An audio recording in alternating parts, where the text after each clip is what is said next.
Here's the other right? thing. Let's say someone said like, oh, I think it's placebo effect. Let's just say someone's like, well, I think the placebo effect, let's say the adjustment really didn't do anything, but the placebo effect made this person's liver heal. Let's just say. Yeah. You know what my answer would be? Okay, maybe. It's like, who cares? We fixed their liver. No one else could. No acupuncturist did it. No naturopath did it. No MD did it. No one could fix their liver. Came to me, their liver's fixed.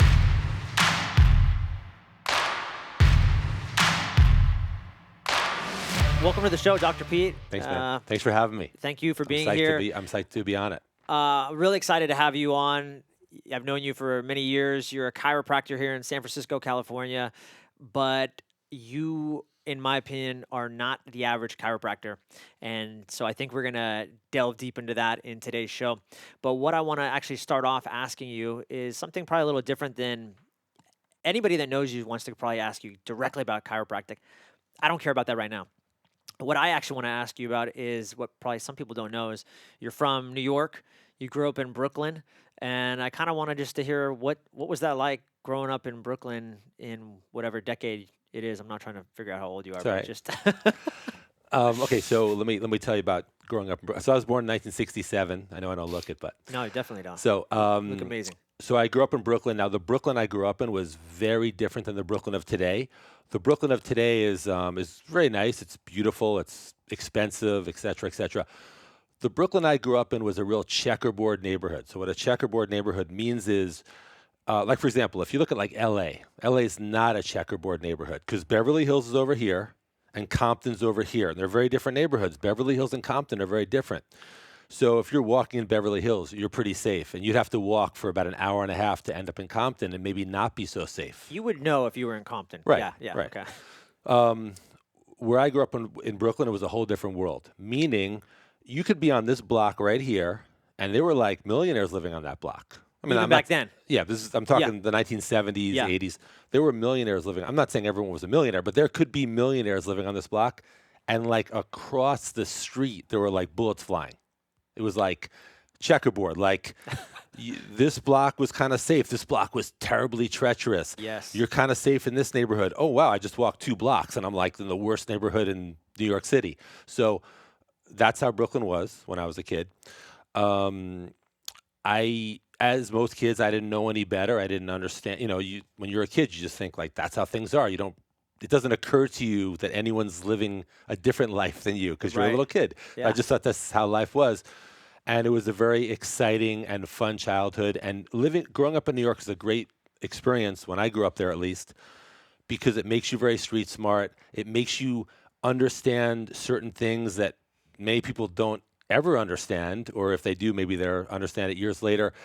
It was a great, great childhood. It was very fun, very exciting, very dangerous at times, but I loved it.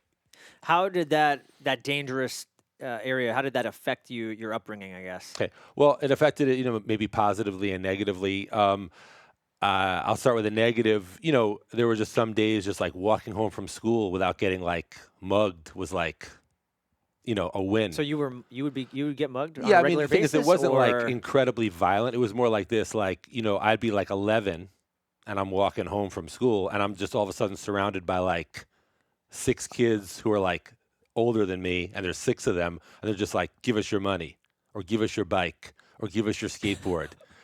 Now, it never happened to me, but it was also like, give us your sneakers or give us your damn pants or give Yes. us your jacket. I never took my clothes off for these guys, but Good, I'm glad. right. Yeah, But you held your ground. But it was I remember when I was maybe 11 or so, me and my friends started carrying mugging money, because like you get mugged so often, to carry like 35 cents in your pocket. Again, you're 11, you're surrounded by kids who are way older and bigger than you, and there's 6 of them, and there's one of you. They're like, give us your money. What are you going to do? Like, what are you going to do? Oh, here's 35 cents. Bye. So it was pretty treacherous like that, and it could be a lot more treacherous if you were stupid. So that was that wasn't fun, but it wasn't horrible either. I didn't really care. And the good part, so the positive part is, like, for example, like I wanted to learn to defend myself, so it brought me into martial arts. Like I took up martial arts strictly to learn to defend myself, period. I didn't care about like all these other very nice aspects of martial arts, like getting in shape, making friends, being part of a community, Right. finding like a family, Right. which is all great. I'm all for, hey, I'm happy for everyone if you do Yes. that. I strictly wanted to learn to defend myself, period.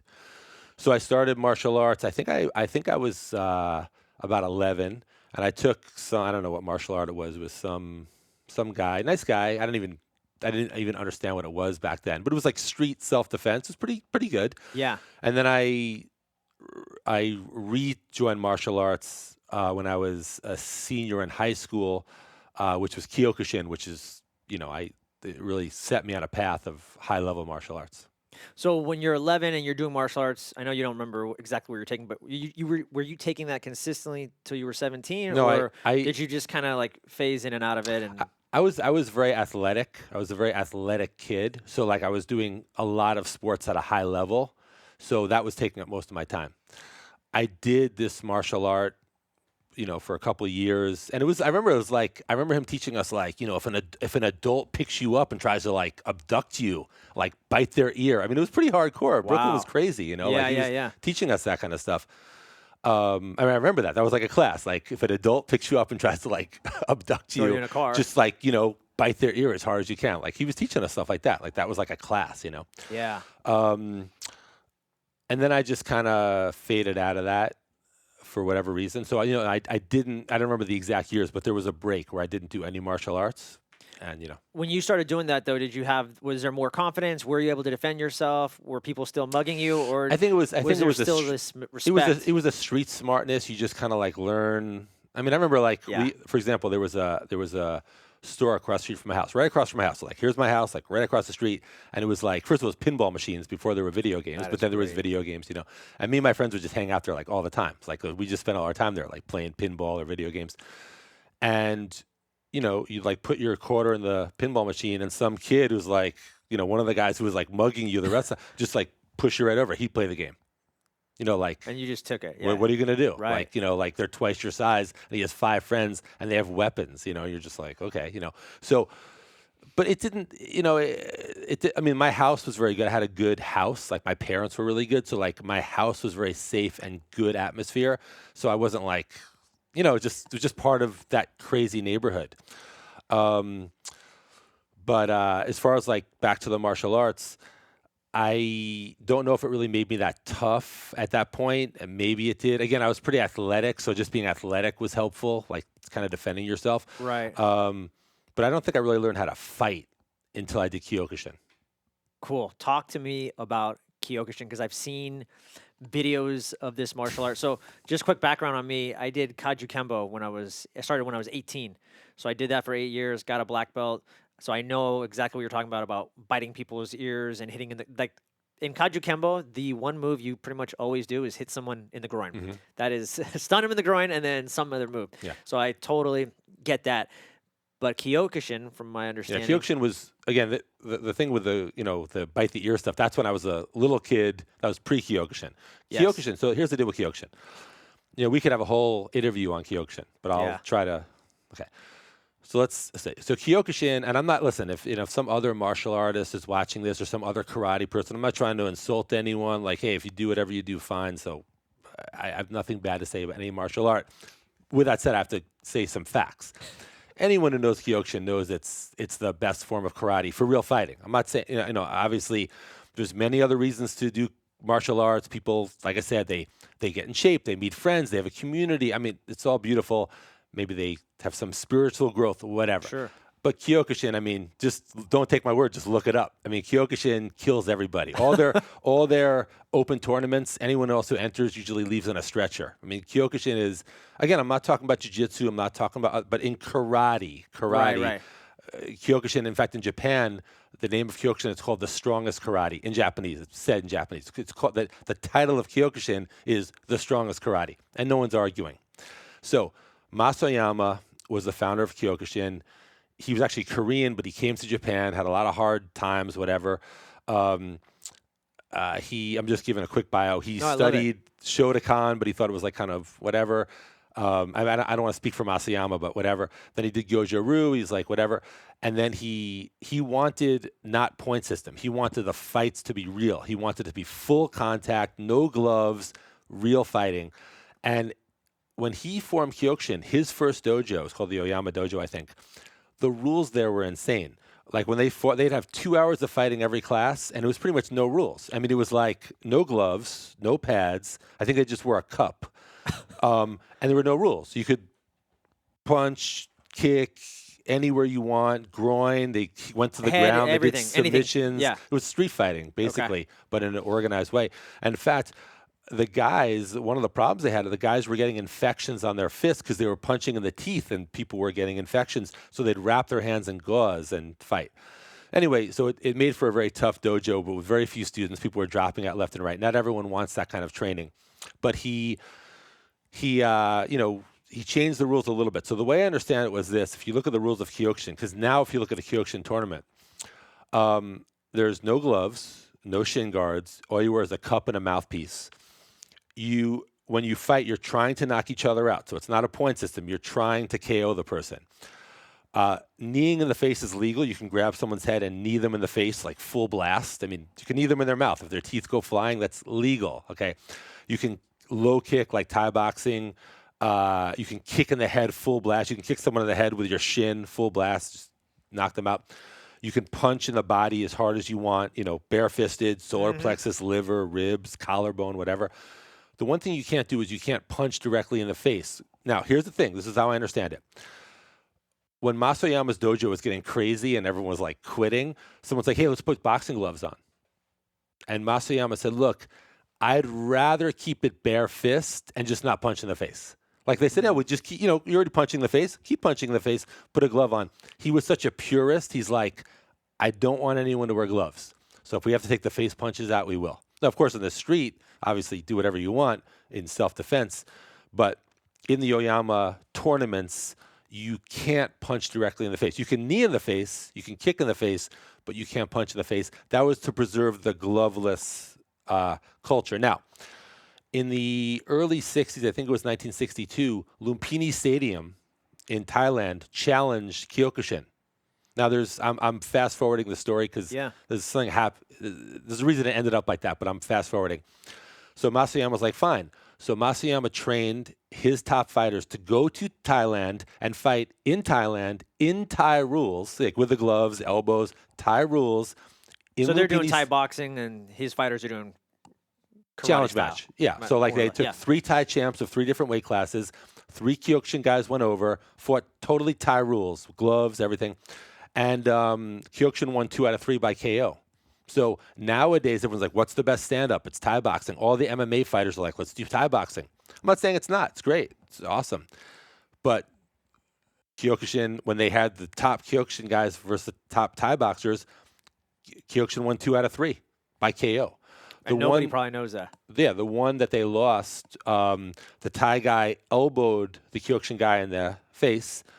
A huge cut was opened, and they stopped the fight. Now, by the way, I'm not saying the Kyokushin guy would have won. In fact, he would have lost because he was not only cut, he was stunned. Yeah. So I'm sure he would have lost. But the other 2, the Thai guys were like stretchered off stretcher. I mean, they both got knocked out, punches in the face or kicks in the face, whatever. Which is how the Kyokushin gang, this is how they fight anyway. So that's what they're expecting. They're training to knock somebody out. Yeah. So anyway, so the cool part of the Kyokushin story also is that Masoyama, the founder of Kyokushin, before he was the stand-up fighter, he did judo. He was a 4th degree in judo, and he trained with Kimura. Kimura, the guy who beat Elio Gracie.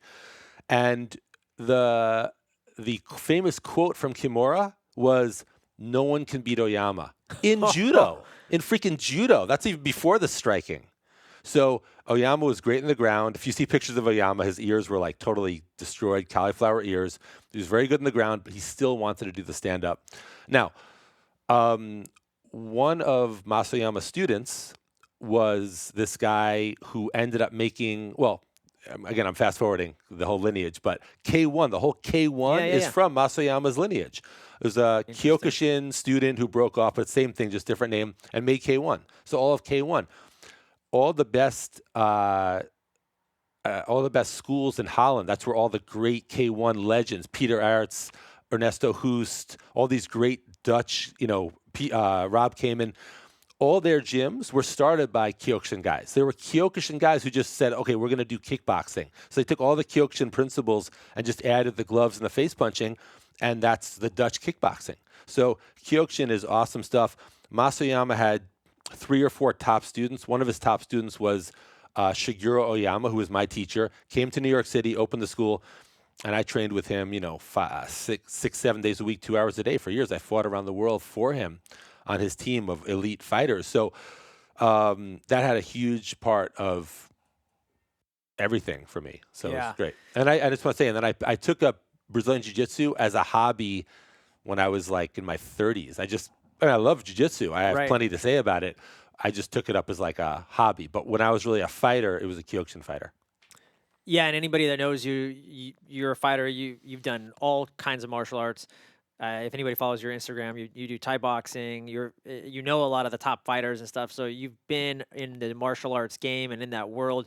You've seen it all. And I remember one time coming to your office, you actually told me, you're like, look, man, I respect all these martial arts. I do them all. But at the end of the day, I think you told me, and I could be wrong, but I think you said Kyokushin it's the hardest. Well, I just It's the said hardest all I might have said was this: that the training for Kyokushin is the That's what it hardest. was. Like for example, you can go to like the hardest workout in like a wrestling team in the Midwest where they have like they talk about like the room who's yeah, I'm Right. sure if the Kyokushin workouts for fighters were just utterly insane. And I'll say this, like Gleason's boxing gym is in Brooklyn, a couple blocks from where I grew up actually.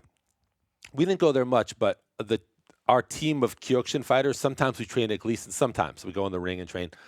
And the owner of Gleason's, who saw like Mike Tyson, all these guys train there, he walked over to our coach and he was like, none of our boxers could get through this workout. And a high level boxer is in very amazing shape. So I'm not saying, listen, let's say someone's watching like, no, I do. Okay, good. I don't care. Maybe you do a harder workout. I could care less. I'm just saying, in my experience, the Kyokushin workout at the highest level was like nothing I've ever seen. And just real quick, because I saw one of your recent posts, because you still train in that martial art, Yeah. and I saw you were So fighting with it's like another, with body another, conditioning. Yeah. yeah, and you guys were hitting each other pretty well. Yeah. And the tag you wrote on Instagram was mindset training. I Right. think, or It's mind training because the mind thing is training. like my body and that guy's body, we're already like trained. Like if I punch him like really hard, barefisted in the liver, like for your average person that might drop them, but he's used to that and I'm used to that. So, and even the low kicks we're doing, it's just body it wasn't sparring, it's just body Body conditioning. conditioning, yeah. So I call it mind training because at some point you just training your mind with that because we've already trained our bodies for that.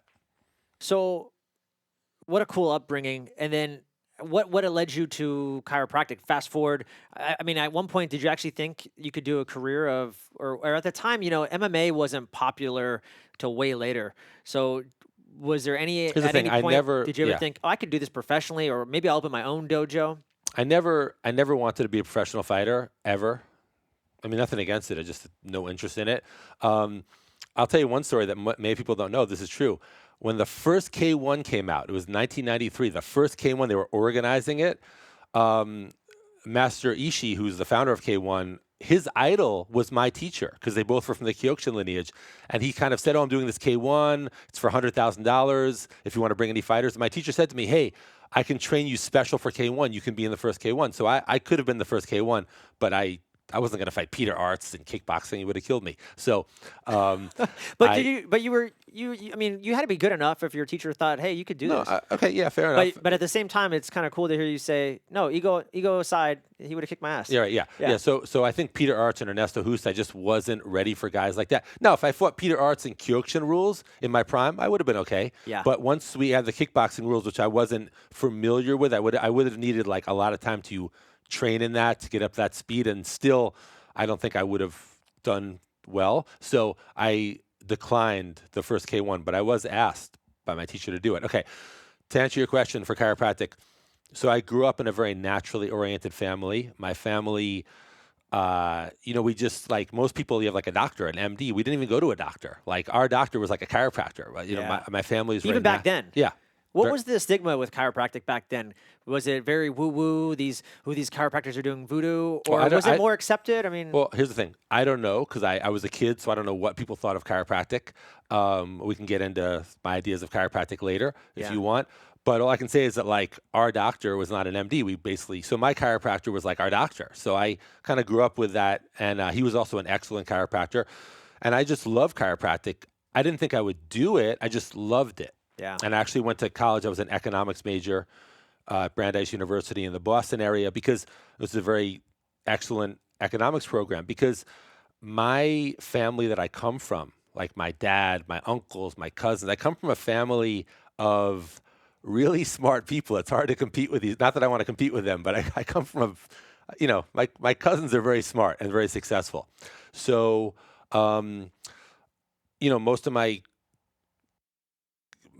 family are very successful business people, or they're high level investment bankers, or they Yeah. advise hedge funds, or So you started out going into that economic kind of world, like right, let me follow the footsteps of everybody else, right, business kind of oriented. Yeah. totally, exactly. So I was like kind of from that world of like investment banking and business, and you know, my dad, my cousins, whatever. So I kind of was going that route, but I love chiropractic. Don't get me wrong. I mean, I was like, I was such a huge fan of chiropractic. I just thought it was the greatest thing in the world. I just didn't think I would do it. So then I went to college in Boston. I played 4 years varsity tennis. I was a tennis player. So I played four Oh years wow. varsity tennis in college.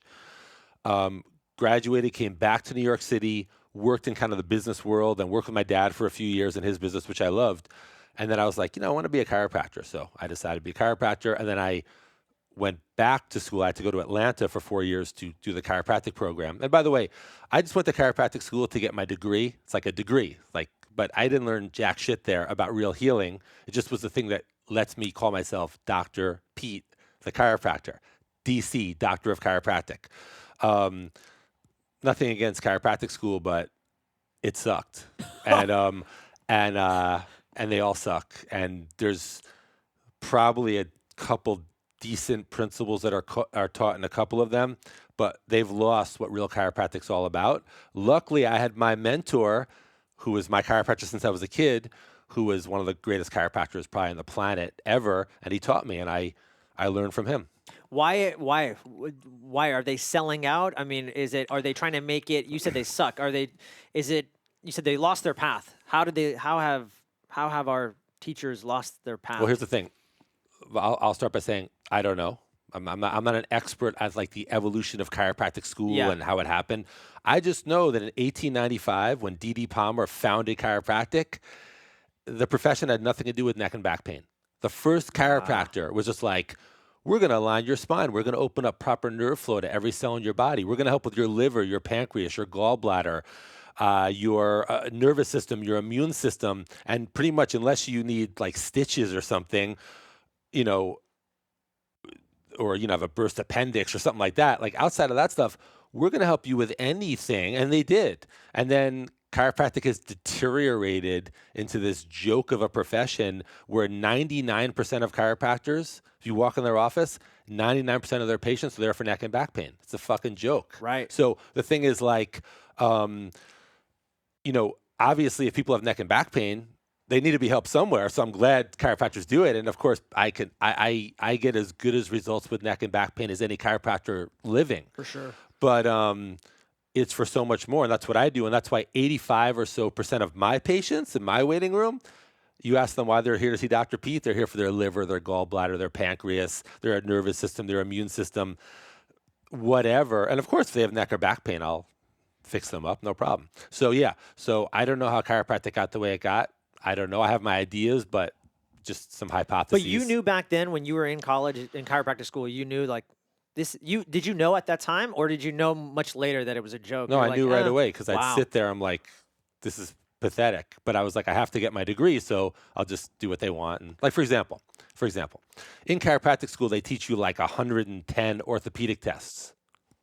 Why would I ever? I'm not an orthopedist. I'm a chiropractor. I have chiropractic tests, which feeling the back of the head, checking the zones. Yeah. Why would I do an orthopedic test? Like the fact that they're teaching that is just insulting to the profession. It's like, no, if an orthopedist does an orthopedic test. Good for you. Have fun. Yeah. And I'm not an orthopedist. Do what you want. But yeah, so that's just an example. So, so how did you stumble upon your teacher and know that okay, this guy's the real That's deal, or exactly. he's doing something different? That's exactly. So again, I stumbled upon him by my parents bringing me to him when I was 8 years old or so, whatever. And I knew him all those years. It's just that the thing is this: at some point, like for example, at some point, results supersede everything else. So, for example, like I saw that he got better results than everyone. So I was like, I'll just Yeah. learn from that lineage of healing. It's like, for example, like I feel like if people are arguing like politics, like this person's like, I love Trump, I love whoever the Democratic candidate's going to be. They're just arguing. I'm not saying who's right or wrong. It's just an argument. It's like Sure. I, I don't know who's going to have the right answer. Like they'll make all the arguments for the Republican side. They'll make all the arguments for the Democratic side. It's just opinions and theories and hypotheses, and no one's probably convinced the other one, or maybe they will. I don't know. But it's kind of like goes nowhere. It's like you just talk for 2 hours and you're just like, okay, And you feel happy that you got to say right, your point of view. right. Yeah. But at some point, like it's like if someone is on a liver transplant list, like someone goes to Stanford, they're like, oh, your liver's messed up. You need a liver transplant, and there's really nothing you can do about it. Well, when they come to my office, they're not going to need a liver transplant anymore because I'm going to fix their liver up. Can any other chiropractor do that? No, unless I taught them. So it's like, that's the point. It's like, how did I know my guy was the best? Because he got better results than everyone else. Now, Right. just to be clear, I did have a patient come in a few months ago who had a liver issue, went to Stanford. She was on a liver transplant list. She came to me. We balanced out her liver. She had her examination. They took her off the liver transplant list. Nothing else. She did nothing else No, other than come see you. No nothing, other nothing, pills or nothing, anything. nothing. Wow. So the point is, now again, just to be clear, I'm a chiropractor. I don't treat disease. I don't treat symptoms. I don't diagnose disease, but I balance the body so it can heal itself. Now, any chiropractor's like, yeah, I do the same thing. I'm a chiropractor. I don't treat disease. I don't treat symptoms. I don't diagnose disease. I balance the body so it can heal itself. Oh, really? Well, you're doing that with the liver? No. So say whatever you want. It's a nice speech, but results are results. So that's how I look at it. Like, how did I find it? Results. How do I do it? Results. And you can't argue with results. Yeah, 100%. It reminds me of, people talk about the scientific method. And I think one of the first things the scientific method is just like observation. And people forget that. They could say whatever they want about chiropractic. That's not true. There's no way. It's like, well, didn't you forget like the first thing the science? It's like look at what's happening. Look at the results. Totally. And here's the Right? other thing. Let's say someone said like, oh, I think it's placebo effect. Let's just say someone's like, well, I think the placebo effect. Let's say the adjustment really didn't do anything, but the placebo effect made this person's liver heal. Let's just say. Yeah. You know what my answer would be? Okay, maybe. It's like, who cares? We fixed their liver. No one else could. No acupuncturist did it. No naturopath did it. No MD did it. No one could fix their liver. Came to me, their liver's fixed. They went to Stanford Medical Center. Like it's proven. They have a letter that says you're off the liver transplant list because your liver's healthy now. So my point is like this, like how much does the mind play in the patient's belief? Is it 100% placebo? Is it 0% placebo? Is it 50? I don't care. Results are results. Good. Let it be placebo. Let it not. I don't know. I don't know. I don't care. Let's say Right. someone else comes and they have panic attacks. One thing I'm really good at helping with. Someone's having panic attacks. They come to me. We balance their body. They get no more panic attacks. And someone's like, was it the chiropractic adjustments you're giving that balance their body in such a way that they don't get panic attacks? Okay, yeah, probably. Let's say that someone's like, I think it's placebo, Pete. Like they came to you, you have a confident demeanor, they're kind of with you, and they just feel calm from that. Probably the adjustments don't mean much. Well, before they came to me, they had panic attacks every day. Now they have 0 panic attacks. They never have panic attacks. I don't give a damn. So Right. I'm not going to ever argue with someone. Someone's like, oh, I think, what do you want? I'm getting these results. People fly into me from 25 different countries. I have 100 patients who drive 4 hours each way to see me. That's 8 hours of driving for 2 minutes with me because of the results. So Right. again, any debate about, oh, is it moving the bone? Is it taking pressure off the nerve? How much does the mind play? Is it placebo? I don't care. I don't know. First of all, I don't know what percent of what, is it Yeah. 0% placebo? Maybe. Is it 100% placebo? Okay, I don't maybe. Is it what somewhere in between? The bottom line is, I had a woman come recently. She was having gallbladder attacks. The doctor's like, "You need your gallbladder out." Not like today. It's not like an emergency surgery, but like you got to get your gallbladder out in the next month. She tried everything under the sun. Nothing worked. She came to me. I bounced her body out. No more gallbladder attacks. She has a gallbladder and she'll keep it and it will remain healthy. That's all I care about. Now, if someone wants to take it, what percentage of it was? You could figure that out. I don't care. So that's. I'm just down with like Yes, results. I love it. Now, your mentor. So let's talk about your lineage of chiropractic because I don't think a lot of people know it. It is the zone system, correct? So here, Can sorry. you talk about that? Sure. So my And lineage I guess is what makes it different, right? totally the founder of chiropractic, D.D. Palmer. He's the founder. So this is my lineage. D.D. Palmer is the founder of chiropractic, 1895. He had a student named James Drain, who was the president of Texas Chiropractic College years ago. James Drain taught Dr. Thurman Fleet. Dr. Thurman Fleet taught my chiropractor, who taught me. That's my lineage from the founder of chiropractic. That's my lineage. Now, the only thing about that lineage, which is funny, is that even though James Drain taught Fleet, Fleet had his own experience, which superseded all these guys. So he was really the mecca of healing, Dr. Fleet. And he taught my chiropractor, and then I learned from him. So my real lineage, even though I gave it to you, from the founder, it's really from Dr. Fleet. And then I've had many experiences in my own life, other healing ideas I've got, martial arts, metaphysics, and I've kind of created the zone technique because Dr. Thurman Fleet, he made what he called zone therapy in 1931. He was the greatest. I love Dr. Fleet.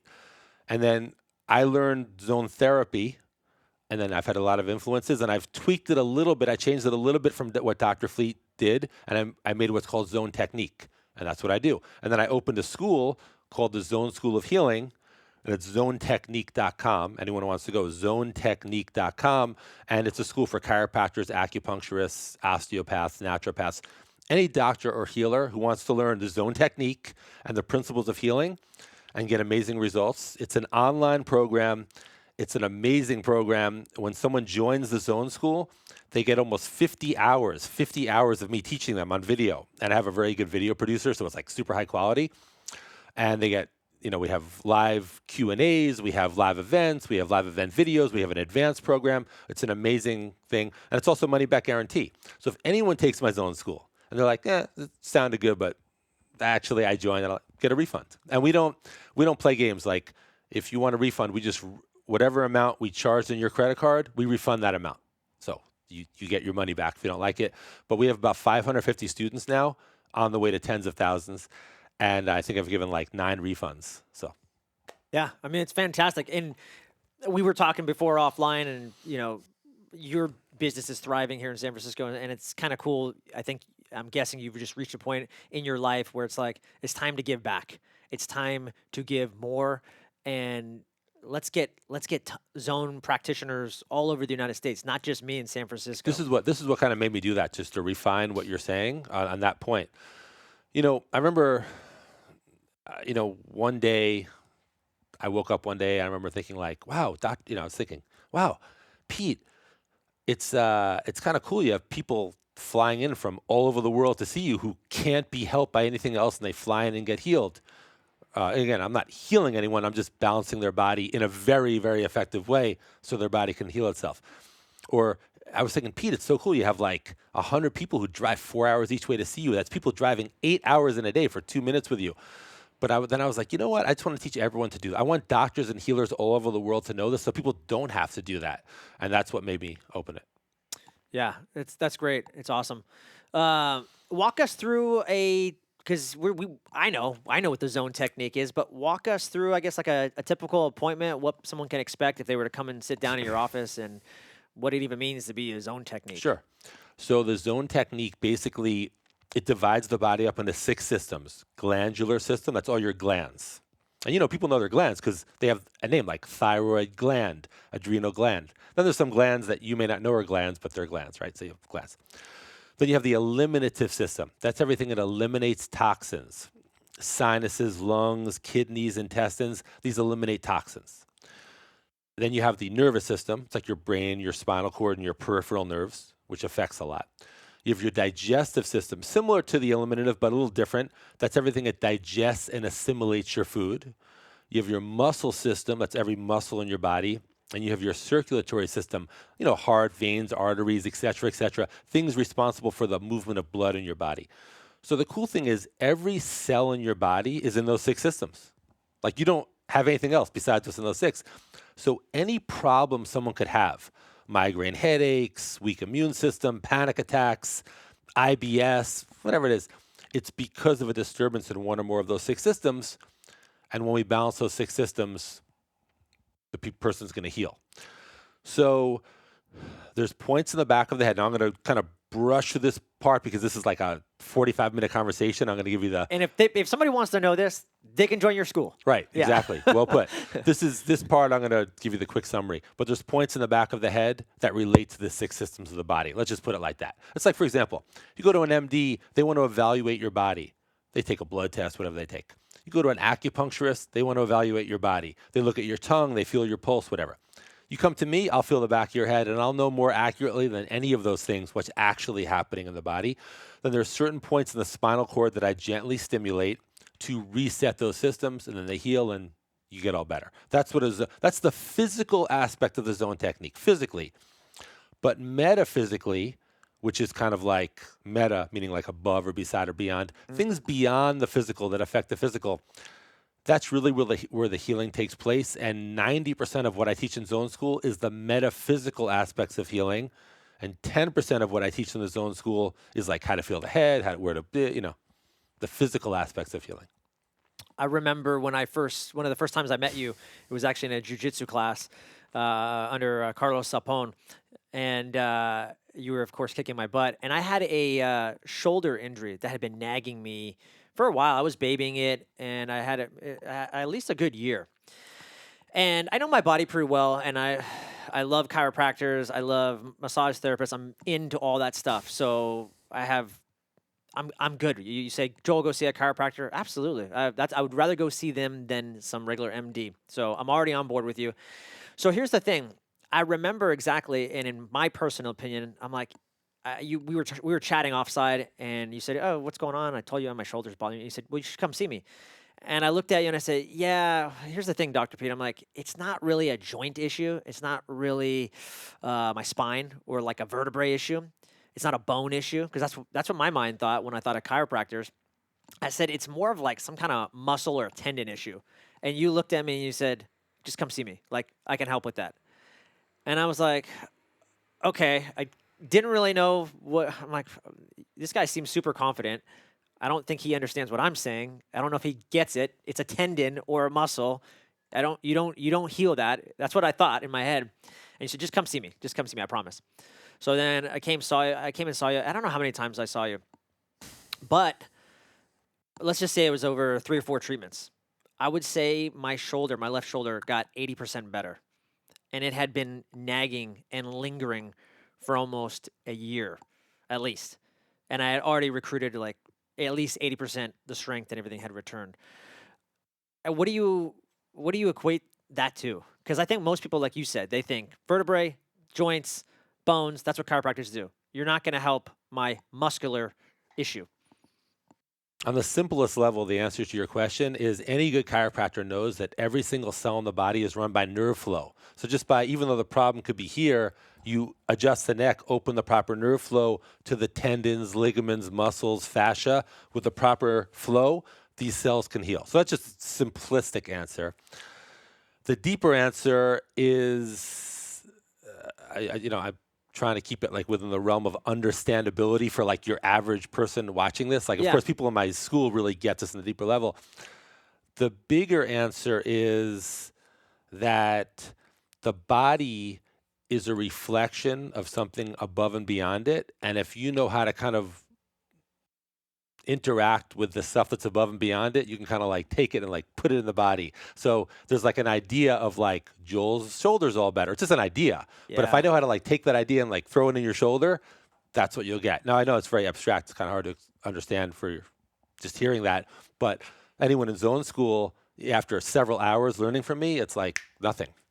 It reminds me of Bruce Lipton's book, Biology of Belief, Mhm, and talking about like almost quantum healing, that mhm, that belief, and just that if you believe in something so powerfully, there's energy, there's vibrations right mhm, in the world, and that mhm. we're all connected. And so it kind of reminds me of that when you're talking about it. And I think one of the other things that you've said earlier is that when you balance the body can heal itself. Mhm. And that's something that I always remember about you. And it's like, hey, if we give you the right inputs, then your body is strong enough. It will heal itself. It just needs the right input. It's interesting because you're right. That's perfectly said. I have nothing to say about what you said, except I agree with you. It's just interesting. I don't know how many like chiropractors will watch this, but here's a major disconnect for chiropractors. Even though you didn't ask, I'm going to take this opportunity to say so many chiropractors say that. So like, oh, the power that made the body heals the body. And when they call it relieving subluxations, which is putting bones in place to take pressure off nerves, then what they call innate. Innate is this power within your body that, if you get a cut, it like heals the cut.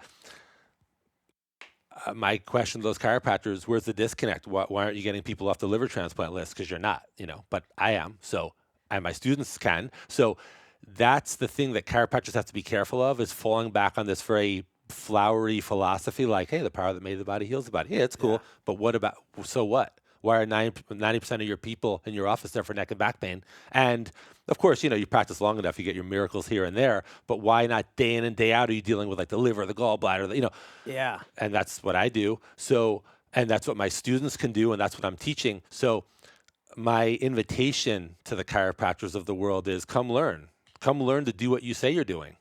Yeah. Yeah. I remember too, just for people that they never experienced being adjusted by you, you with the zone points that you find, you will go all up and down different points. I'd never had a chiropractor adjust like my lower, like lumbar area of the back. And I was like, whoa, You see, I've most just never had that happen. Never. No one's ever. They always just stay in that upper thoracic area and then neck and a little bit leg stuff here. Never have I had anybody go to that lower lumbar area. And I remember even a couple times you had kind of put pressure, or it wasn't like a complete, like what people would say, a crack. Like he cracked my back, and I didn't feel it crack.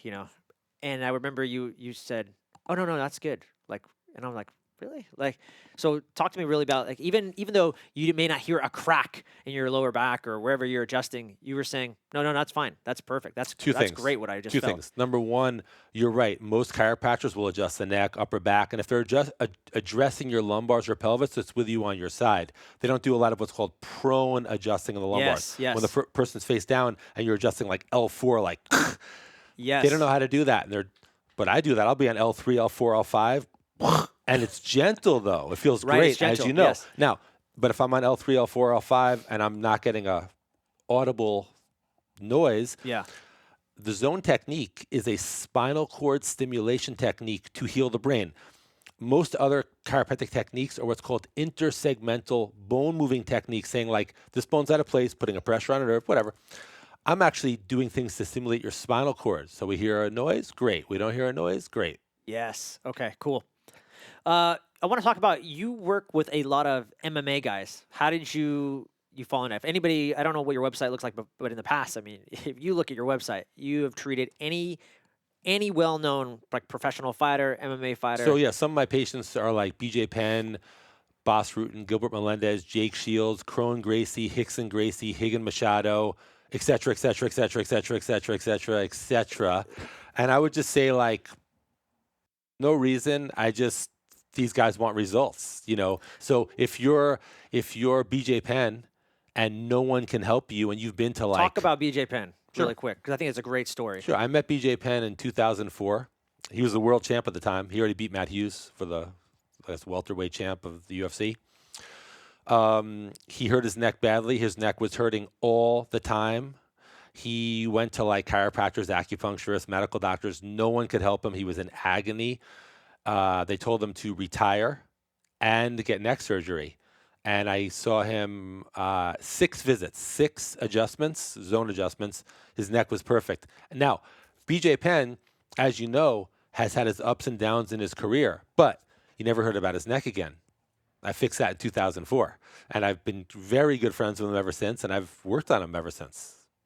Tons of fighters I know have come and see you, have amazing results. Denny Prokopovs, he's in the city. He's a black belt in 10th D- Planet Jiu-Jitsu. I remember talking to him. He said, I think he needed knee surgery or something at the time. I don't know if you remember that. Denny was destroyed, and he's really good, by the way. Denny's like, I consider him like an underrated jiu-jitsu competitor. I mean, he's a three-time world champ. He can't be that underrated, but he's really good. Yeah. Like Denny is like really, really elite world class. But anyway, yeah, he was pretty much in bad shape, and we fixed him up. He'll tell you. Yeah. And then I remember also there were a couple of football players. One guy, I remember you telling me a story for the Raiders, I think, a quarterback, and they said, you're done for like 7 months or something. And Right, that was Bruce Gradkowski. He was the Raiders quarterback. They told him he'd be out for 1 year, and I had him back starting in 3 weeks. yeah, amazing. And then another one. Justin Tuck. There was a hockey player who couldn't see. I think his vision was blurry or something. Oh, that was the hockey player was yeah, he's the captain of an NHL team, famous guy. He came out to see me. He actually had concussion problems. It wasn't that he couldn't see, Okay. but he had several concussion symptoms, and because he's so wealthy and so famous, he went to like the best concussion centers, and they were hooking electrodes up to his head. No one did anything for him, and I adjusted him like Just a couple CP. times, and he was Yeah. like all better. Amazing.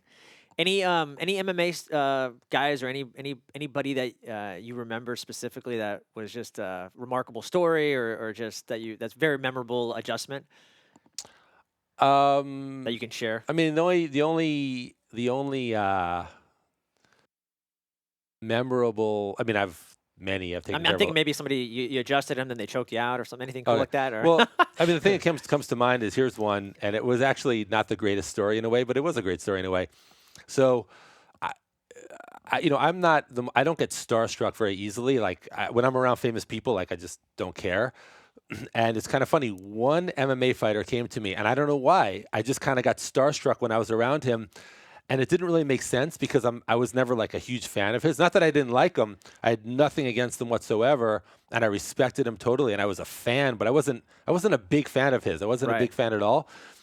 And there were plenty of people who were just as, if not more famous than him, who have come to me, who I really liked. You think if I was going to get starstruck, it would have happened around then. I mean, I've adjusted Hickson Gracie. I wasn't starstruck around him at all. Yeah.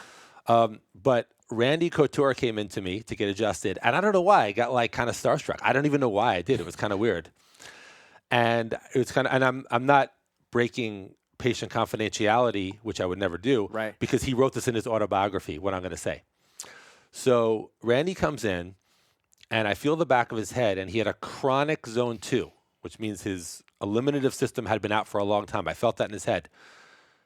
And I don't know why, maybe because I was starstruck. I didn't tell him. I should have been like, hey, Randy, like, I mean, I would have with anyone else. I just don't know why. Yeah. I was like, I should have been like, or I usually would have said, hey, Randy, I find your eliminative system, which is your sinuses, lungs, kidneys, bladder, intestines, has been unbalanced for a long time, but I'm going to start balancing it. I mean, I didn't say that. I mean, I still gave him a zone 2 adjustment. It was great. He loved it. Yeah. Then he left. That was it. And I remember thinking, man, he had a really chronic zone 2. I felt it in 10 seconds. So in 10 seconds, I knew that his sinuses, lungs, kidneys, bladder, intestines was not working for a long time. Then I read his autobiography at some point, and it said that he was a bedwetter for very late. I think he was a bedwetter at a very old age. And I'm like, yeah, chronic bladder problem. I would have impressed the shit out of him if I told him that, but I didn't. So that's one story. But That's anyway, the great. rest were much smoother because I was on my game. Right. Just that was that one day of my life that I was like a little starstruck. I don't know why. That's awesome. Well, I'll say one thing about Randy Couture. He's got a huge freaking head. I remember like Yes. sitting next to him, see him on TV. I was like, this guy's like a head, like a bowling ball. He's just like a big person. He does have a big head. Yeah. Yeah. Does that, by the way, does that ever affect you as far as like, oh my God, this guy's got a giant head or like anybody muscular? No, it I doesn't take matter. care of You Deion Jordan of the Raiders. He's like Deion Jordan 6'6", 281. No, he is in the Raiders. Yeah. He comes in like once or twice a week. Nothing. Adjust him like I adjust anyone. Cool. Here's the only other time I was a little starstruck, but he was not my patient. Was Mirko Krokop. Oh, yeah. I was in a gym working out. He was at the same gym, so I saw him go in to shower. I was like, oh, I want to meet Mirko Krokop, So I walked in, and he was like, I think he just came out of the shower. He was like brushing his teeth at the sink, So I wasn't gonna bother him. So I was like, let me think of an excuse to use the sink. So I just like washing my hands so I could be next to Mirko Krokop. But that was about it. I didn't even, You didn't even adjust him. no, he was not my patient, but I Okay. stood next to him. Hey, tell us some projects that you're working on that's really exciting you right now. So the Zone School is growing at rapid rate. Like I said, it has 550 or so people on the way to tens of thousands. Again, zonetechnique.com. If any chiropractor, doctor, healer out there wants to join Zone School, go to zonetechnique.com and join. It's money back guarantee if you don't love it, but you'll love it. You can learn everything online. It's amazing online program. Plus, I have live events which are optional, but come to them too if you want. So I'm kind of psyched for, I'm teaching a lot of live events. I have a mastermind for some of my students I'm doing for 2020. The school's growing, so Super that's exciting, that. man. You ready for some like lightning round questions? Go. How do these work? Yeah, just say the first word that comes to my mind. No, it or- doesn't need to be that. It's not gonna be that fast. Okay. But But- just, but just just short- kind of short. It'll be probably a shorter answer. Okay, That's cool. all. That's all I mean. So not just one word, just short yeah, answer. yeah, Okay. yeah. I like always asking. I'm an avid reader. I've been influenced by a lot of good books. You have a lot of knowledge. What are like top maybe 1 or 3 books that you would recommend that people should be reading? I Am That by Nisargadatta. I Am That by Nisargadatta. Rays of the Dawn by Dr. Thurman Fleet. And any book by Koichi Tohei on Ki, Ki. Like chi, like energy, Well, flow. chi but is a but it's Chinese word, pronounced. Ki is a Japanese word, same thing. But Wow. Koichi Tohei, Tohei. Okay, we'll put in the show notes for people so they can find these books. That's amazing. Very cool. If the old you could see the new you, what would he say? I mean, to give advice to, or Yes. just Yeah, yeah, or yeah. observing. Yeah. Just to be more tolerant of people. Like I think I'm much better now. I think when I was younger, my 20s, like I felt like if someone, was acting a certain way or they just didn't seem to understand stuff, I would be like more just in my own head. I wasn't Right. cruel to them, but in my own head, more impatient with them. Now I kind of realize everyone's just doing what they're doing, and it's not for me to say what people should do or think or whatever. I totally get that, and I feel like every decade you kind of progress as a person, right? In your 20s, you're just there's a lot of ego involved, a lot of testosterone. You're trying to prove yourself. I know for me, as every kind of decade, I feel like I've become less about me, and I think that changed a lot for me just having kids and stuff. I kind of felt like it's time to give back, and it's time to do more. It's not about me anymore. I right? agree. Like just the evolution of like, being in your body, like over time, your priorities change and your the way you see the world changes often. Yeah. All right, let's talk about neck back issues. How should people sleep? On their back, on their side? Doesn't matter. Doesn't matter. If your body's balanced, which means you either come to me or someone who knows what they're doing, you find a comfortable position and go to sleep. Love it. So my next question was going to be: is there any favorite pillow or something that you use? But Get a that's gonna comfortable be- pillow and buy it. Okay, great. How about this one? Should you crack or self-adjust Here's yourself? the answer. I don't recommend this. Like, Yes. but if you wake up in the morning and you're having a nice gentle stretch and you hear some pops, who cares? What about me? Sometimes I'll like find a desk or something and I'll like just slam across it and crack my thoracic, or I'll take a kettlebell and I'll throw it on my chest and I'll be laying on my back on the floor and I'll kind of just. I mean, I tilt think my it's a little neck. extreme. I wouldn't. It's not horrible, but I don't recommend it. If people could see your face, Right. you're giving me a look of disgust. Like don't. Disgust is a strong word. Absolutely don't do that. Disgust is a strong word, but okay. How does But you're looking at me, so maybe you're right. how I does didn't feel disgust. how does Dr. Pete take care of his neck and back? What are some healthy I mean, I get routines, or what adjusted do once a week what all do you year do round. that- I get okay. adjusted once a week all year round. I exercise almost every day, if not every day. I think walking is really good. I think walking is the most underrated exercise in the world. I think everyone should take long walks if they can. Wow, would have never thought you would have said that. What's one? So I'm big into like hacks, and rituals and practices. Some people they use gratitude journals. Is there a practice or ritual that you do on a regular or daily basis that you think is super important? And you're I surprised think people I don't think do it? really whatever works. Meaning, I think there are some people who have like a routine or ritual and it works, so they should do it. But I don't think everyone has to do those. But again, back to results. Like if someone's like, man, I'm happy, I'm healthy, I don't do that stuff. Well, don't start. You're doing good. Or if someone's like, I'm happy, I'm healthy, I do that stuff. Well, keep doing it. It works. So Yeah. I don't think anyone has to do anything to achieve success. There's many different ways. With that said, I try to walk every day, to take a Wow. decent walk every day. I try to stretch every day. Not a lot. I try to stretch for like, I don't care if it's 4 minutes, 2 minutes. I try to like stretch a little bit, a couple minutes a day. So stretch a couple minutes a day. Any special stretching, like you're using bands or anything, or No, is I it don't use just like bands. a It's in the static? actually the Tohei book, the Tohei book that I recommend that we could put in the Yeah. notes if you ask me for the link. Yeah. He shows some stretching. It takes like 3-4 minutes a day. I like his. Um, so I like to stretch every day a little bit. I like to walk every day. I like to exercise every day also if I can, like do some kind of. I mean, for me, I like martial art. I like to play ice hockey, so maybe play ice hockey, maybe whatever. Um, I also like to, as far as like the daily stuff, kind of like image. I like kind of like imagining certain things, for lack of a better word, being a certain way, and I Yeah. think it just kind of like creates it. I do that every day for like a minute, 2 minutes. No, that's awesome. So it's like something like you kind of prime your day by doing this, like some kind of visualization Yeah, almost but I practice. usually do it at night, late at night, as Oh, opposed to the first thing in the morning. I'm not saying it's not good to do first thing in the morning, but yeah. since you're asking me, No, yeah, I usually do it right specifically for before I go you. to Yeah. sleep. Very cool.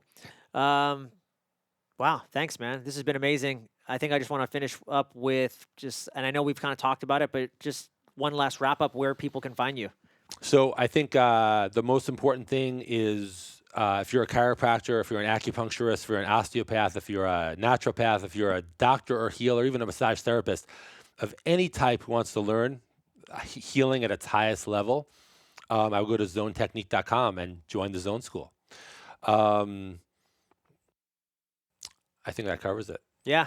Thanks, man. Dr. Pete, Hack Life. Thank you, brother. Thanks, man. It's awesome.